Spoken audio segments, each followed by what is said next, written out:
how to purchase LinkedIn Premium subscription. So if you want to purchase LinkedIn Premium subscription, then what you need to do is first, you just need to simply open up your LinkedIn application, or you can also go with your browser and search for LinkedIn Premium. Now, once you've searched, you need to go with premium.linkedin.com. Now you just need to simply scroll down and then you'll have an option of try career for free or try all-in-one for free. So you can go and select any one of those premiums. So I'll just simply go with the first one.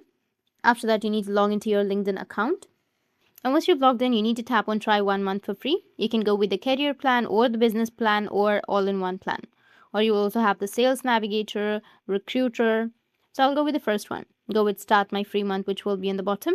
First week will be for free. And then after that, you need to pay.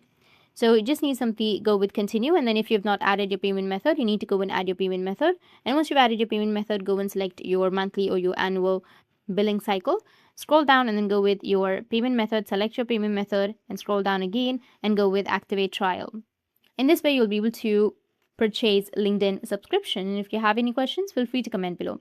Thanks for watching.